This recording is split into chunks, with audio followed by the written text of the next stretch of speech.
নমস্কার প্রিয় দর্শক বন্ধুরা, চলে আসলাম তোমাদের কাছে। সবাই আশা করি খুব ভালো আছো, আমিও খুব ভালো আছি। সবাইকে প্রত্যেক দিনের মতো বলবো একটা লাইক করে দাও, যারা এখনো পর্যন্ত ভালোবেসে চ্যানেলটাকে সাবস্ক্রাইব করোনি অবশ্যই করে নিও। কথা বেশি বলে সময় নষ্ট করব না, সোজা যাবো ঘটনায়। আজকে আমাদের ঘটনাটা বড় অদ্ভুত। ঘটনাটা পাঠায় হচ্ছে অমরকান্তি গাঙ্গুলি আঙ্কেল। বলে আমার বয়স হচ্ছে 52 বছর।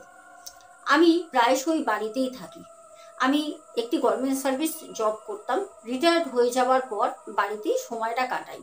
কিন্তু ইদানিং আমি কিছু কাজে শিয়ালদা গিয়েছিলাম। আর আমার বাড়ি হচ্ছে ব্যান্ডেল। আমি শিয়ালদায় যখন যাই তখন ওই 8:30-9টা বাজে, সকালবেলা অনেক ভোরে ভোরে বাড়ি থেকে বেরোই।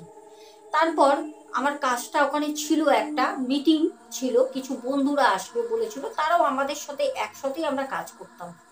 তাদের সাথে একটু দেখা করে, একটু ঘুরে, একটু আড্ডা দিয়ে অনেকটা বছর পর তাদের সাথে একটা মিট আপ হয়।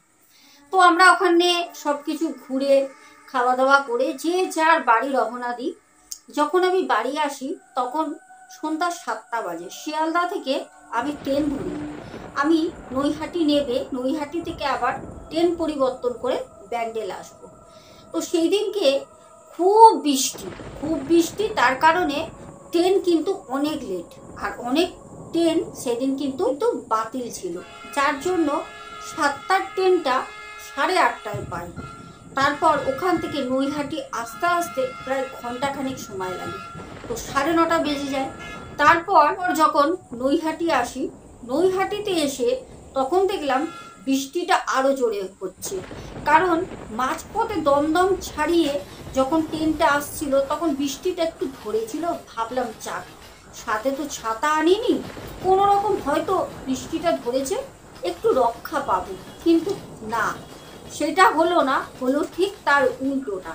যখন ইছাপুর, পলতা, ব্যারাকপুর সব যখন পেরিয়ে গিয়ে, শ্যামনগর পেরিয়ে যখন নৈহাটিকে ট্রেনটা দাঁড়ায়, তখন বৃষ্টি কিন্তু প্রচণ্ড পরিমাণে বেড়েছে। ট্রেন থেকে নেবেই সাথে সাথে একটা আশ্রয়ের ব্যবস্থা করি। দেখলাম আমার আগে অলরেডি অনেক ট্রেনের যাত্রী যারা আশ্রয় নিয়ে আগে থেকে দাঁড়িয়ে আছে। তাও তাদের মধ্যে কোনো রকমে গিয়ে একটা জায়গা জোগাড় করলাম। দাঁড়িয়ে রয়েছি, কিছু লোককে জিজ্ঞাসা করলাম যে ব্যান্ডেল যাব ট্রেন। বলল আসলে জল এত ভরে গেছে, ট্রেনের একটু সমস্যা আছে, তবে ট্রেন আসবে, একটু ওয়েট করতে হবে। ওখানে দাঁড়াতে দাঁড়াতে প্রায় 10টা 5 ট্রেন যখন আমাদের নৈহাটি স্টেশনে ঢোকে, হুড়মুড়িয়ে সব লোক বৃষ্টিকে মাথায় নিয়ে কোনো রকমের ট্রেনের মধ্যে যে যেরকম ভাবে পারছে উঠে বসে পড়ে। যাই হোক, আমিও কিন্তু একটা বসার আসন পাই। তারপর ট্রেন চলছে। ব্যান্ডেল পর্যন্ত যেতে যেতে দেখলাম প্রায় ট্রেনের কিছু সংখ্যক লোক মাত্র আছে, প্রায় পুরো ট্রেনই ফাঁকা। তো যেহেতু সারাটা দিন বাইরে, আমার ওই ব্যান্ডেলের ট্রেনে উঠেই একটু চোখটা লেগে যায়, একটু হালকা ঘুম ঘুম ছন্দে ছন্দে ঘুমিয়ে পড়ি। আর বৃষ্টি পড়ছে বাইরে, একটু ঠান্ডা ঠান্ডা শীতের আমেজ। তো এই ফাঁকে বুঝতে পারিনি যে ট্রেনটা কোন স্টেশনে এতটা ফাঁকা হয়ে গেছে। যাই হোক, এবার বসে রয়েছি, হঠাৎ করে দেখলাম ট্রেনের লোডশেডিং হয়ে গেল। অনেক সময় ট্রেনে যেতে যেতে কোনো কোনো সময় দেখবে একদম অন্ধকার হয়ে যায় ট্রেনের বগিগুলো। তো সেরকমই হলো। তারপর আবার সেকেন্ডের মধ্যে চলেও আসে। তো আমার পাশে দেখলাম একজন বৃদ্ধ এক মহিলা বসে রয়েছে। আনুমানিক তার বয়স কম করে 80 থেকে 82 বছর হবে। তো আমি ওনাকে দেখছি আর ভাবছি, আজকে আমার 52 বছর বয়সে আমি রিটায়ার্ড হওয়ার পরে ঘর থেকে বেরোতে সাহসই পাই না। অনেক সাহস করে বন্ধুদের অনেক করে বলে, বন্ধুরা অনেক করে আমাকেও বলে আজকে সবাই এক জায়গায় হলাম। আবার আসবো কথা দিয়ে এসছি, যদি শরীর ভালো থাকে, যদি বেঁচে থাকি আবার একদিন যাব। তবে একটু ঠান্ডা পড়ুক, সময়টা গরমের ছিল তো। আর এই গরমে সকাল থেকে রোদে, আর একটা জায়গায় তো সারাক্ষণ আশ্রয় নিয়ে থাকা যায় না। একটা হোটেল রেস্টুরেন্টে কতক্ষণ বসতে দেবে? একটা ঠান্ডা বাতাস, সেখানে আমি সেই চেয়ার টেবিল জুড়ে ঘন্টার পর ঘন্টা তো বসে থাকতে পারি না। কিছুটা সময় তো বেরিয়ে বাইরে কাটাতে হয়। উফ, সে অসহ্য ব্যাপার। এসি থেকে বেরিয়ে রোদের মধ্যে থাকা, প্রচণ্ড একটা কষ্টের দায়ের অভাব। তো যাই হোক, এবার ঘটনাটা ঘটলো। আমাদেরকে আঙ্কেল বলেন, জানো আমি 10 থেকে যখন ব্যান্ডেলে নামি তখন আমার সাথে 20-25 জন নামে, তবে আমার শুধু ওই ট্রেনের বগি থেকে না, মানে পুরো ট্রেনটা থেকে স্টেশন চত্বরে 20-25 জন হাতে গুনে নামে। নেবে দেখলাম যে যার মতো চলে গেল। আমি যেখান থেকে যাচ্ছি নেবে, ওখান থেকে সবাই হুড়মুড় করে চলে যাবে, আমি একটু আস্তে আস্তেই যাচ্ছি, কারণ আমার একটা খুব ভয় লাগে। সেটা হচ্ছে যখনই বৃষ্টি হয় না, তখন দেখবে রাস্তাঘাট খুব স্লিপ হয়। তো আমার একটা পড়ে যাওয়ার ভয় ছোটবেলা থেকেই কাজ করে। ছোটবেলায় আমি অনেক পড়েছি, মা বাবার কাছে অনেক বকা খেতাম। তো ওর জন্য আমি না ঠিক মতো পা ফেলতে পারি না, আমার আবোল তাবোল হয়ে যায়। তো বৃষ্টির কারণে আমি ওই প্ল্যাটফর্ম থেকে একটু পা চিপে চিপে যাচ্ছি। আর ট্রেন থেকে যারা নামে সবাই যার যার মতো, বৃষ্টি তো পড়ছে, ছুটে চলে যায়। কারোর কাছে ছাতা আছে সেও দৌড়াচ্ছে, যার কাছে ছাতা নেই সে ব্যাগ মাথায় দিয়ে দৌড়াচ্ছে, নাহলে এমনিই দৌড়াচ্ছে। আমি কিন্তু কিছুই হাতে নেই, তবুও আমি ভিজে ভিজে আস্তে আস্তেই যাচ্ছি, যাতে আমি স্লিপ খেয়ে পড়ে না যাই। কিছুটা দূরত্বে যেতে যখন আমি প্ল্যাটফর্ম থেকে নিচে নামবো, তখন আমাকে পেছন দিয়ে কেউ একজন ডাকলো, এ বাবা একটু দাঁড়াবি রে, আমাকে নিয়ে যাবি? আমি পেছন ঘুরে তাকালাম, কারণ আমি আশেপাশে দেখলাম আমি ছাড়া ওই প্ল্যাটফর্মে তো কেউ নেই, সবাই তো বৃষ্টির কারণে দৌড়ে চলে গেছে। তাহলে আমাকে কে ডাকলো? নিশ্চয়ই আমাকেই ডেকেছে। তো আমি যখন তাকাই তখন দেখলাম আমারই পাশে যে বৃদ্ধা মহিলা বসেছিলেন উনি আমায় ডাকছেন। আর ঠিক দূরে দাঁড়িয়ে উনিও কিন্তু বৃষ্টিতে ভিজছে, ওনার কাছেও কোনো ছাতা নেই, চিহ্ন জড়া একটা নোংরা শাড়ি পরে আছে। শাড়িটা খুবই খারাপ অবস্থা, যেটা আমি পাশে বসে থাকা অবস্থায় দেখেছিলাম ট্রেনে। তো আমি দাঁড়িয়ে বললাম যে আমাকে ডাকছেন? আমাকে বললো, হাতটা ঠিক এরকম করে বাড়িয়ে রয়েছে, বললো বাবা আমাকে একটুখানি গড়ান ঢাল স্টেশন থেকে একটু নিচে নামিয়ে দিবি, আমি নামতে পারবো না, আর বৃষ্টি হয়েছে তো, নাহলে পারে অন্য কাউকে বলতাম, তুই যখন আস্তে আস্তে যাচ্ছিস আমি তোকেই বললাম আমাকে একটু নামিয়ে দিবি। আমি তখন বললাম হ্যাঁ হ্যাঁ দেবো।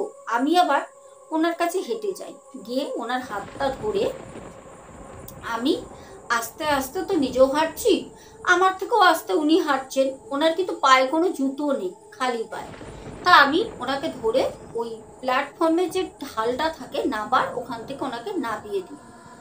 যাই হোক, নামিয়ে দেওয়ার পর আমি আমার মতো যাচ্ছি। তখন কিন্তু যত ট্রেনের লোক ছিল সবাই তো নেবে যার যার মতো ওখান থেকে অটো টোটো ধরে বেরিয়ে গেছে। আর বৃষ্টির কারণে ওখানে কিন্তু সেরকম কোনো গাড়ি নেই, আর পুরো ফাঁকা, ওই স্টেশন চত্বরটা পুরো ফাঁকা। তখন আনুমানিক রাত 10:30 পৌনে 11টা বাজে, বৃষ্টির কারণের জন্য লোকজন সেরকম নেই। তো আমি ভাবলাম যা, আমাকে এখন হেঁটে হেঁটে বাড়ি যেতে হবে। এইদিকে বাড়িতে আমার বউ হয়তো চিন্তা করছে, আমার ছেলে মেয়ে তারা হয়তো চিন্তা করছে। আর আমার কাছে কোনো ফোন থাকতো না, আসলে আমি ফোন বাড়িতে ব্যবহার করতাম, বয়স হয়েছে তো ফোন নিয়ে আমি বাইরে বেরোতাম না। আমি জানি হয়তো বাড়ির লোকগুলো আমার জন্য খুবই চিন্তা করছে, মনে মনে একটু গুজগুজ তো করছে, রাগও হচ্ছে ফোনটা আনিনি। যাই ভাবতে ভাবতেই করছি, আবারও পিছন দিয়ে ডাক পড়লো, সেই বৃদ্ধা মহিলা আবারও আমাকে ডাকছে। আমি আবারও দাঁড়িয়ে বললাম যে কি হয়েছে? তখন আমাকে বললো, বাবা তুই কোন দিকে যাবি, আমাকে একটু তুই তোর সাথে নিয়ে যাবি? আমি বললাম আমার বাড়ি তো এই দিকে, আপনি কোথায় যাবেন? তখন বললো, আমি ওই দিকেই তো যাব, আমি তো ওই তোদের যেদিকে যাচ্ছিস না তোদের ওই দিকে আমি থাকি, আমাকে একটু নিয়ে চল না বাবা, দেখ না আমার না পায়ে খুব লাগছে, আমাকে একটু ধরে ধরে নিয়ে চল একটু, তোর কোনো যদি অসুবিধা না হয় তাহলে আমার সাথে চল, এখন তো ফাঁকা রাস্তা, একটু ভয় ভয়ও লাগছে। আমি আবার বললাম, তোমার এই বয়সে ভয় পাওয়ার কি আছে বলো তো? তোমার কাছে না কোনো রকম টাকা আছে, না গা ভর্তি সোনা দানা আছে, আর না তোমার যৌবন আছে, তোমার ভয় পাওয়ার কি আছে? হ্যাঁ চলো আমার সাথে, বলে আমি ওনাকে নিয়ে যাচ্ছি। তো হাতটা আমি ধরেছিলাম বলে আমাকে বলল, তুই হাতটা ছেড়ে দে, আমার হাতটা না অসুবিধা হচ্ছে, তুই চল আমি তোর পেছনে পেছনে যাচ্ছি। আমি বললাম ঠিক আছে। এবার যখন রাস্তা দিয়ে হাঁটছি আবারও দেখি প্রচণ্ড বিদ্যুৎ চমকানোর শব্দ হচ্ছে, মেঘ ডাকছে, আর এইদিকে ঝিরঝির ঝিরঝির ঝিরঝির করে বৃষ্টি তো পড়েই যাচ্ছে। যেরকম বৃষ্টি নৈহাটিতে পড়ছিল তার তুলনায় হাফ হয়ে গেছে, কিন্তু বৃষ্টিটা পড়ছে। তখন আমি বললাম যে আবার বৃষ্টি আসলো, প্রায় তো ভিজেই গেছি, যাকগে ভিজে ভিজেই যাই, আর কি করবো, বাড়িতে গিয়ে একটু না ছেলে মেয়ের কাছে বকা শুনবো, থাকবে। আমি একা একা মনে ভাবছি। আর আমি ওই যে পেছনে যে বৃদ্ধা মহিলা আসছে ওই মাসিমাকে আমি বলছি, মাসিমা আপনি ঠিক আছেন তো, আসছেন তো? মাসিমা আমাকে বলছে যে হ্যাঁ আছি, হ্যাঁ চল আছি, হ্যাঁ, মানে যতবার আমি ওনাকে সাড়া নিচ্ছি উনি আমাকে সাড়া দিচ্ছে। এইবার যেতে যেতে একটা জায়গায় একটা ধারে না ওই রাস্তাটার পুকুর পড়ে, বিশাল বড় একটা ঝিল মতো, আর এক সাইড দিয়ে একটু ঘন জঙ্গল আছে, লোকবসতি আছে, লোকবসতি ফেলে গেলে একটু ঘন জঙ্গল আর এক সাইডে ঝিল। যখন ওখান থেকে আমি যাচ্ছি তো অনেকটা সময় আমি একা একা নিজে নিজে ভাবছি যে অনেকটা রাত হয়ে যাচ্ছে, এখন মনে হয় আনুমানিক 12টা তো বাজে, মানে আমার কাছে তো কোনো ফোন বা ঘড়ি নেই, আমি যেটা স্টেশনে দেখেছিলাম টাইমটা ওইটা মনে করে আমি ভাবছি এতটা সময় হয়েছে। এই ভাবতে ভাবতে আমি যখন রাস্তা দিয়ে হাঁটছি তখন হঠাৎ করে পুকুরে ঝাঁপ দেওয়া, জলে কেউ ঝাঁপ দিলে যেরকম শব্দ হয় ওরকম একটা শব্দ হলো। আমি সাথে সাথে ঘুরে তাকাই, আমার তো একদম ডান সাইডেই সেই বড় একটা ঝিল মতো, আমি ঝিলের দিকে তাকাই, তাকাতে দেখলাম জলটা বেশ ডুব ডুব ডুব ডুব ডুব ডুব করে খুব নড়াচড়া করছে। তো আমি ভাবলাম হয়তো কোনো বড় মাছ হবে, হয়তো বৃষ্টি হচ্ছে তো অনেক সময় মাছরা বৃষ্টির জলে কিন্তু উপর দিকে ওঠে, তো ভাবলাম কোনো মাছ ছিল সেটাই হয়তো নড়লো। যাচ্ছি হঠাৎ করে আমার মনে পড়লো যে সেই বৃদ্ধা মহিলার কথা, অনেকক্ষণ তো সাড়া নেইনি। তো আমি না ঘুরেই আমি বললাম কই পেছনে আছেন তো? কোনো সাড়া নেই, পুরো একদম চুপচাপ নিস্তব্ধ রাস্তা। আমি তখন আবার বললাম যে কি ওই পেছনে আছেন তো? আবার কোনো শব্দ নেই। তখন অটোমেটিক্যালি না আমার পুরো সারা শরীর জানি না পুরো না ভারী হয়ে গেল, ওই যখন সারাটা পেলাম না, আর সাহস করে উঠতে পারছি না যে আমি পেছনে ঘুরে তাকাবো, জানি না কেন হঠাৎ ভালো আসছিলাম, একটা ভয় কাজ করছে তখন মনের ভিতরে। তো আমি একবার খুব সাহস করে পেছনে ঘুরে তাকাই, যখন তাকালাম তখন দেখলাম না বৃদ্ধা মহিলা ওখানে নেই। তখন আমি মনে মনে ভাবলাম আরে মনে হয় বৃদ্ধা মহিলাটা এই জঙ্গলের আগে যে ঝুপড়ি বাড়িগুলো ছিল হয়তো ওখানেই থাকে, বেশ পোশাক দেখে তো ওরকমই মনে হলো, পায়ে জুতো টুতো ছিল না, হয়তো আমাকে কিছু বলেনি, তার বাড়ি এসছে, মেঘ এরকম ডাকছে, বৃষ্টিও পড়ছে, হয়তো তাড়াতাড়ি চলে গেছে। তা আমি হন হন হন করে হেঁটে বাড়ি যাচ্ছি, কারণ আমি তো ওনার জন্য আর আস্তে আস্তে হাঁটছিলাম, কারণ উনি যেহেতু উনি পেছনে ছিল। তো এবার দেখলাম যাকে উনি হয়তো চলে গেছে, আমি আমার মতো খুব তাড়াতাড়ি হেঁটে বাড়ি পর্যন্ত যাই। বাড়ি যেতে আমার বউ এসে বলল আর কোনো দিন তুমি কোনো বন্ধুর সাথে দেখা করতে যাবে না। কটা বাজে, সাথে সাথে ছেলে উঠে আসলো, ছেলেও চিৎকার চেঁচামেচি করলো। মেয়ে এসে বলল সরো সরো, বাবাকে আগে বলো স্নান করতে, বাবার জ্বর সর্দি কাশি লেগে যাবে, বাবা তুমি যাও বাথরুমে গিয়ে তাড়াতাড়ি জামা কাপড়টা ছেড়ে ভালো করে স্নান করে এসো, গরম গরম ভাত খাবে যাও। তো আমি বললাম বাবা ঘরের মধ্যে আমার একটাই মেয়ে আছে, সত্যি আমার মা, আর তোরা দুজন যা করিস না আমাকে। তো এই কথা বলতে বলতে আমি বাথরুমে গেলাম, মেয়ে আমাকে গামছাটা এগিয়ে দিয়ে গেল, আমি ভালো করে স্নান করে গায়ে তেল ঠেল দিলাম, বৃষ্টিতে ভিজেছি তো, দেওয়ার পর মেয়ে বলল বাপি সবার খাওয়া হয়ে গেছে, রাতে তোমার জন্য আমি খাইনি, আমি জানি তুমি রাত হলেও তো বাড়ি ফিরবে, একা একা খাবে, বয়স হয়েছে, আমি তোমার জন্য বসে আছি, আমি আসলে একটু কাজ করছিলাম কম্পিউটারে, তো তুমি এসো ভালো হয়েছে, এখন আমার কাজটা থেকে ফিরিয়ে আছি, দুজনে চলো খেয়ে নি। তা আমি বললাম চল চল ভাতটা বার। তো মেয়ে আমাকে ডাইনিংয়ে ভাত গুছিয়ে দিল, গরম গরম আলু মাখা, গরম গরম ভাত, তাতে একটু ঘি, একটু মুসুরির ডাল আর পাঁপড় ভাজা, খুব ভালো করে মনে আছে, আর দুটো কাঁচা লঙ্কা দেওয়ার পর মেয়ে আর বাবা দুজনে মিলে খাবারটা খেয়ে খেয়ে দিয়ে উঠে যখন যাচ্ছে তখন মেয়ের খাওয়া হয়ে যায় আগে, তখন আমাদের যে আঙ্কেল উনি বলেন, আমি মেয়েকে বললাম যে মামুনি তোর সাথে একটু কথা ছিল, শুনবি?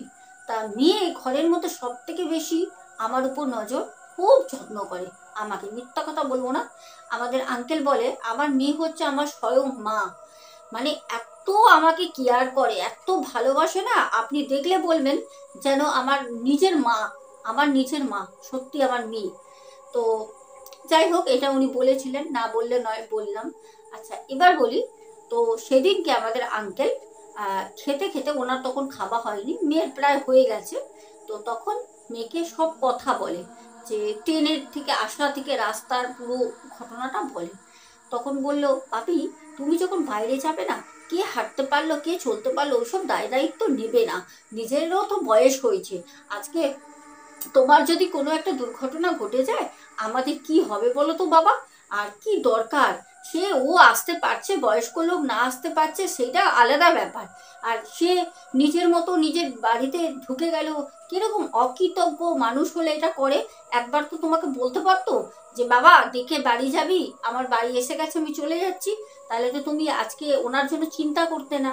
দেখো কিরকম মানুষ, মানুষের ভালো করলে এরকমই হয়, তুমি কিন্তু আর করবে না বাপি, কারোর ভালো করবে না। যাই হোক, মেয়ে একটু কথাটা শুনে রাগারাগি করলো, মেয়েকে বললাম যাকে রাগারাগি করিস না।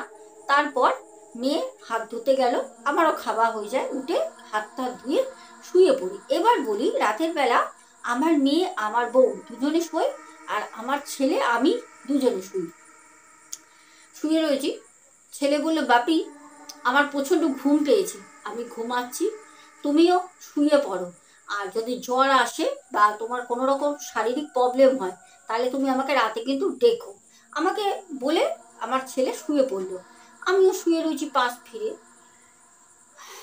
রাত যখন প্রায়, বলতে পারবো না কটা বাজে, কারণ আমি ঘড়ি দেখিনি, তবে অনেকই রাত, মধ্যরাত বলা চলে, আমি শুয়ে রয়েছি, ঘুমাচ্ছি।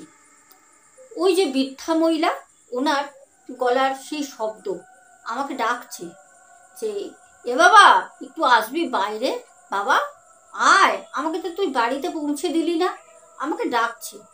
আমি পুরো কথাটা শুনি, আমার চোখের পাতাটা যখন খুলে দেখলাম বাইরে পুরো ঘুটঘুটে অন্ধকার, তখনও কাছের জানালা দিয়ে দেখছি বাইরে চিরিক চিরিক করে মেঘটা চমকাচ্ছে, আর বেশ গুম গাম করে শব্দ হচ্ছে।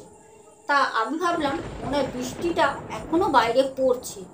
তো আমি বললাম আমার সাথে সেই যে বৃদ্ধা মহিলা যদি এসেই থাকে, এতক্ষণ পর কেন ডাকছে, আর আমি যে ঘুরে দেখলাম কেউ নেই। তোর সত্যি আমি এত চিন্তা করছিলাম বলে মাথায় আমার এরকম কিছু একটা ভূত ধরেছে, তোর বলে আমি আবার আমার ছেলের দিকে পাশ ফিরে শুয়ে পড়ি।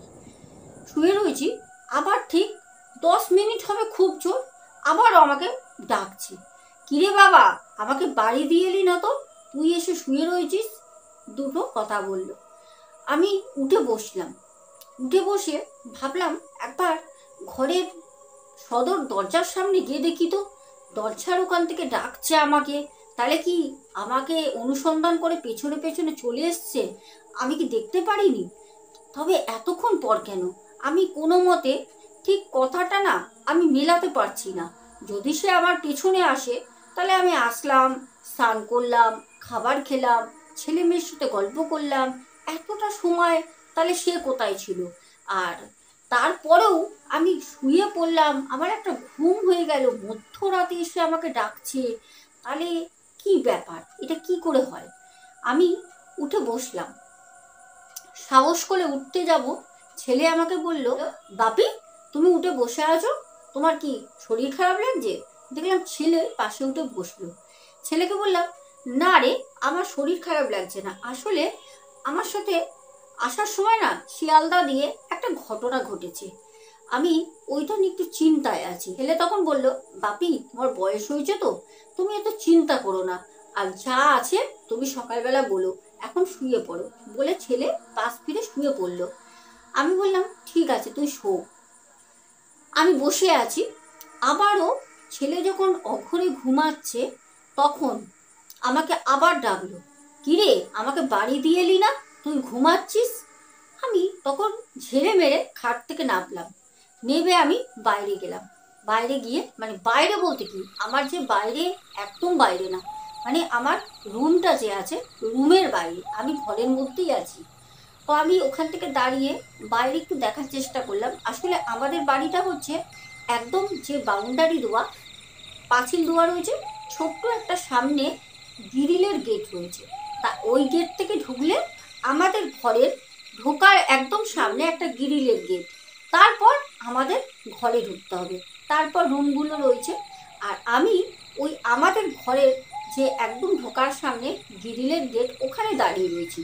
তবে ওখান থেকে আমি কিন্তু বাইরেটা দেখতে পাচ্ছি, কারণ আমাদের যে বাইরে বাউন্ডারিটা ঘেরা, ওখানে যে গ্রিলের গেটটা, ওইটা অনেক ছোট মতো, ওখানে যদি কেউ দাঁড়িয়েও থাকে, ছোট মানুষ, তার মাথা না দেখা গেলে পা আমি দেখতে পারবো। আর বাড়ির সামনে লাইটও দেওয়া রয়েছে, পোস্ট আছে সামনে। তো আমি কিন্তু কারোর পা দেখতে পাচ্ছি না, আর মাথাও দেখতে পাচ্ছি না। তো আমি বললাম তাহলে মনে হয় বৃদ্ধ মহিলা এসছিল, আমার দেরি হয়েছে থেকে চলে গেছে বলে আমি আবার একটু বাথরুম থেকে হাত পা ধুয়ে আমি এসে শুয়ে পড়ি, রাতে ঘুমিয়েও পড়ি। সকালবেলা আমার ছেলে আমাকে বলল, বাপি কিছু টাকা দাও তো, আজকে একটু খাসির মাংস খাবো, খুব ইচ্ছে হয়েছে, কালকে ডাল ভাত আলু মাখা ভালো লাগেনি, তুমি যদি বাড়িতে থাকতে না বাপি, তাহলে পরে অবশ্যই কিন্তু কালকে ইভিনিংয়ে মাংস হতো বাড়িতে। তুমি তো কলকাতায় চলে গেলে, আর সানডে ছিল, কালকে কত ভালো দিন ছিল, আজকে আমাকে অফিসে বেরোতে হবে, আগে তুমি টাকা দাও ভাবি, আমি বাজার থেকে গাড়িটা বের করে যাচ্ছি, মাংসটা নিয়ে এসে মাকে দিয়ে যাই, রাতে কিন্তু এসে ভালো করে খাবো, আর বেশি করে আনবো কিন্তু, বাকি টাকা দাও। তো আমি আমার ছেলেকে 1000 টাকা পকেট থেকে বের করে দিলাম, দিয়ে বললাম যা 1 কেজি মাংস নিস, আর একটুখানি কাঁচা আম নিস, একটু আমের মিষ্টি চাটনি খাবো, যা, আর টুকিটাকি যদি তোর কিছু সবজি নিতে ইচ্ছা করে নিয়ে আসিস। ছেলে বলল ঠিক আছে, ও বাজার চলে গেল। আমি বসে রয়েছি, সকালবেলা একটু মুড়ি খাই, মুড়ি লিকার চা খেলাম। হঠাৎ ছেলে আসলো, এসে খুব চিৎকার চেঁচামেচি করছে বাড়িতে। তো আমি তখন বললাম যে কি হয়েছে বলতো, তোরা তো মাথা গরম কেন? তখন বললো বাপি তুমি আর কোনো দিন কিন্তু রাতের বেলা এইদিকে ওইদিকে যাবে না, গেলে দিনে দিনে ফিরবে বাপি, এই রাত করে আসবে না, জানো কালকে এই জল ঝড় বৃষ্টি এত বজ্রঘাত হচ্ছিল, একজন ওখানে মরে পড়ে রয়েছে জানো। আমি বললাম তাই, এই ঝড় বৃষ্টির সময় সত্যি বাইরে তো বেরোতে নেই, তবে আমি যখন আসছিলাম তখন কিন্তু অনেকটা বৃষ্টি ধরে গেছিল, যদিও একটু চিরিক চিরিক করে আলো দিচ্ছিল, কিন্তু সেরকম ভাবে কিছু হয়নি। আমি তো ঠাকুরের নাম নিতে নিতে তাড়াতাড়ি এসছি। আর বলিস না, আমি অনেক আগেই চলে আসতাম। আরে আমার পাশেই একজন বৃদ্ধা মহিলা বসেছিল, সেই মহিলাটি আমার সাথে সাথে আসছিল, বুঝেছিস, ওনার জন্য আস্তে আস্তে আরো দেরি হয়ে গেছে। আমি তো মেয়েকে বললাম রাতের বেলা, দেখ তোর দিদিকে বলেছি। আর বলিস না, হট করে না বলে উদাও হয়ে গেল। কোথায় বলতো, ওই যে আমাদের যে রাস্তা দিয়ে আসতে ওই যে ঝুপসি বাড়িগুলো আছে, ওই বাড়ি ছাড়িয়ে যে জঙ্গল আর পাশে যে ঝিল মতো রয়েছে না, ওই ঝিলের ওখান থেকে ঘুরে দেখলাম নেই। তখন আমার ছেলে বলছে বাপি ওইখানেই এক বৃদ্ধা মহিলার আজকে ডেড বডি পাওয়া গেছে, জানো তো, উনি জলে ডুবে মারা গেছে। আমি বললাম তাই? তখন আমি বললাম আচ্ছা, সেই বৃদ্ধ মহিলাকে কিরকম শাড়ি পরেছিল বলতো, কিরকম দেখেছিস? বললো বাবা একদম ফ্যাকাশে চেহারা হয়ে গেছে বৃদ্ধা মহিলার, আর পায়ে কোনো জুতো ফুতো ছিল না কি জানি না, এমনিতে জলে ডুবেছিল, থাকলেও হয়তো পুকুরে ওই চলে গেছে। আর শাড়িটা একদম ছেঁড়া টেরা, খুব রোগা, একদম খুবই মানে দেখে মনে হচ্ছিল খুব গরিব। হ্যাঁ, আমি তখন বললাম আচ্ছা আচ্ছা, তো লোকজনের কাছ থেকে কিছু শুনলি? তখন বললো হ্যাঁ, ওখানে লোকরা রাতের বেলায় দেখতে পায়, রাতের বেলা একজন ওই ঘুপসি ঘুপসি বাড়ি আছে তো, রাতের বেলা ওরা তো আসলে বাথরুম টাথরুম সেরকম নেই, বাইরেই করে, ওই ঝিলের ধারে বাথরুম করতে এসেছিল, বাথরুম করতে এসে দেখে আনুমানিক ওই 3টের দিকে ওই যে বুড়িটা জলে নাকি ভাসছিল। তারপরে তো রাতের বেলা ওরা আর কেউ তুলিনি, সকালবেলা পুলিশকে ফোন করে, তারপরে তো ওইটাকে রাস্তায় তুলে রেখেছে। রাস্তা তো পুরো জ্যাম, আমি তো আসতে পারছিলাম না, ভাবছি আমি অফিস যাবো, দেরি হয়ে যাবে। আমি তখন একা একা ভাবলাম, আরে সেই বৃদ্ধ মহিলা যদি রাত্রে 3টের সময় ওখানে স্থানীয় কেউ দেখে থাকে যে পুকুরে ভাসছে, তাহলে পরে আমাকে যে রাতের বেলা ডাকছিল, আনুমানিক সে 3টে 3:30-এর দিকেই তো আমাকে ডাকছিল, তাহলে পরে আমি কার গলা শুনলাম, আমার সাথে তাহলে কি হলো এটা। আমি তখন আমার মেয়েকে বললাম, আমার মেয়ে বলল, বাবা আমার মনে হয় কোনো কারণে ওই বৃদ্ধা ঠাকুমাটা জলে পড়ে যায়, বুঝেছো, কোনো কারণে, তুমি তো আগে আগে আসছিলে, পড়ে যায়, তারপরে উনি হয়তো সাঁতার টাতার জানতো না কি কোনো কারণে, ওই প্রচুর বৃষ্টিও হয়েছিল তো, আর একটা বড় একটা ঝিল মতো বিশাল বড়, উনি পড়ে মনে হয় মারা যায়, উনি মনে হয় বাড়ি পর্যন্ত যেতে পারিনি। ওই জন্যই তুমি বলছো যে তোমাকে রাতে এসে বলছিল, কিরে আমাকে বাড়ি ছেড়ে দিয়ে আসলি না। তো যাই হোক, আমার সেদিন খুব খারাপও লাগে, বিষয়টা নিয়ে ভাবলে খুব ভয়ও লাগে। তারপর না, আমি তো সেরমভাবে বাড়িতে বেরোতাম না, আমি বাড়িতেই থাকতাম। কিন্তু প্রত্যেক দিন রাতের বেলা ওই বৃদ্ধা মহিলা আমাকে এসে বলতো, কিরে আমাকে বাড়ি দিয়ে আসলি না তো, তুই বাড়িতে ঘুমাচ্ছিস, আমি যে রাস্তায় ঘুরে বেড়াচ্ছি। মানে এই কথা প্রত্যেক দিন আমাকে রাতের বেলা এসে এসে বলতো, প্রত্যেক দিন রাতে। তারপর আমি মানে থেকে থেকে না কাউকে বলতে পারতাম না, তো আমার না আস্তে আস্তে আস্তে আস্তে মাথাটা যেন খারাপ হয়ে যাচ্ছিল, শুধু ভাবতাম যে এটা কী করে সম্ভব, এটা কি দেখছি এখনো পর্যন্ত। আমি 2022 সালটা ছিল যখন ঘটে, 2022-এর মতো এমন একটা বছরে এসে আমি এইসব ভাবছি, এইসব কি সত্যি আমার সাথে হচ্ছে, নাকি আমি ভেবে ভেবে মাথা খারাপ হয়ে যাচ্ছে। তো অনেক দিন এরমভাবে চলে, আমার শরীর খুব খারাপ হয়ে যায়। তারপর আমার যে বউ, তাকে আমি বললাম সব কিছু। আমার মেয়ে আমাকে আগেই বললাম, পুরো আমার মায়ের মতো মেয়ে বউ আমাকে নিয়ে আমাদের ওখানে একটা মন্দির আছে, মায়ের মন্দির, ওখানে নিয়ে যাওয়া হয়। তখন জানতে পারলাম যে না, সেই বৃদ্ধা মহিলার আত্মা রাতের বেলা এসে আমাকে ডাকে। ওনার কাছ থেকে আমাকে মুক্তি পেতে গেলে ওনার বাড়ির ঠিকানা আমাকে খুঁজে বের করতে হবে। এবার আমি কি করে তার বাড়ির ঠিকানা বের করব। তখন যেখানে ওই বয়স্ক ভদ্রমহিলা পড়েছিল ঝিলের ধারে, ওখানে স্থানীয় লোককে জিজ্ঞাসা করি, ওখান থেকে জানতে পারলাম যে হ্যাঁ, ওনাদের বাড়ি হচ্ছে আরও ভিতরে, আরও গ্রামের সাইডে। তো ওনার বাড়িতে ওইখানের একজন জানতো, ওনাকে নিয়ে ওই বাড়িতে যাই। ওনার ছেলে আছে, বৌমা আছে, দুটো ছোট ছোট নাতনিও আছে। ওখানে গিয়ে আমি পুরো ঘটনাটা বললাম, বলে আমি বললাম যে আমাকে এরকম রাতের বেলা প্রত্যেকদিন দেখা দিচ্ছে, আমি কি করেছি আমি নিজেও জানি না, আমি ভালো করতে গিয়ে আজকে আমার নিজের শরীর খারাপ হয়ে যাচ্ছে, আপনারা যদি কিছু পারেন একটু আমাকে সাহায্য করেন। তো তারা তখন ছেলে বৌমা বললো, আমরা কি করতে পারি বলেন, এইসব বিষয়ে তো আমরা এসব কিছু জানি না, গরিব মানুষ, আমার স্বামী ভিক্ষা করে। আসলে ওই বৃদ্ধা মহিলা উনিও ভিক্ষাই করতেন, যেটা জানতে পারলাম। তারপর আমি বললাম যে ঠিক আছে, আপনাকে আমি কিছু টাকা দিয়ে যাচ্ছি, আপনি এই টাকাটা দিয়ে আপনার মায়ের বড় করে একটু কাজ করে দিন। বললো ঠিক আছে। তারপরে আমি ওনাকে শ্রাদ্ধ শান্তির পুরো টাকাটা দিই, উনি সেই টাকা দিয়ে ভালো করে কাজ করে। তারপর থেকে কিন্তু আমাকে আর দেখা দেয়নি। যেদিন শ্রাদ্ধ শান্তি হয় সেদিন আমার ছেলে আমিও যাই, ওখানে কাজে ছিলাম। আর ক্ষমা চাই, যদি আমার কাছ দিয়ে কিছু ভুল হয়ে যায় আমাকে ক্ষমা করে দেবেন, আপনাকে তো আমি চিনতাম না। আর সব থেকে বড় কথা, আমি যদি ওনাদের টাকাটা না দিতাম হয়তো ওনার শ্রাদ্ধ শান্তিও হতো না। ওনাদের খুবই খারাপ অবস্থা, যেটা গিয়ে দেখেছি। তো দর্শক বন্ধুরা, আজকের ঘটনাটা কেমন লাগলো? আমাদের আঙ্কেলের আজকের ঘটনাটা আমার কিন্তু দারুণ লেগেছে, দারুণ। তোমাদের কেমন লেগেছে জানিও, পাশে থেকো। স্ক্রিনে দেওয়া নাম্বারে আমার সাথে তোমরা যোগাযোগ করো। আজকে 100 জনের ওপরে আমি ফটো দেখে মানে যতটা পেরেছি বলেছি। আমি তোমাদের বলি, তোমরা ফটো শেয়ার করো না, কারণ কি বলো তো, একটা কথা না বললে নয়, আমি দেখেছি সবাই খুব ভালোটা শুনতে চাও। ফটো যদি শেয়ার করো, আমি কিন্তু ফটো দেখে তোমাদের ফিউচার যখন যতটা পারো বলবো, কারণ আমি কোনো ভবিষ্যৎবাণী করতে পারি না, আমি কোনো অ্যাস্ট্রোলজার না, আমি কোনো ভগবান না, কিন্তু এটা আমার গড গিফটেড, আমি বলতে পারি। তবে তোমরা যারা ফটো শেয়ার করেছো বা করবে আগামীতে ভাবছো, আমি তো নাই করছি, করো না। যদি করো তাহলে কিন্তু তোমাদের যেটা খারাপ আছে, ভালোর সাথে খারাপও আছে, সেটাও তোমাদের কিন্তু শুনতে হবে, মেনে নিতে হবে। আমি কিন্তু এখনের বলছি না, আমি ফিউচার বলছি।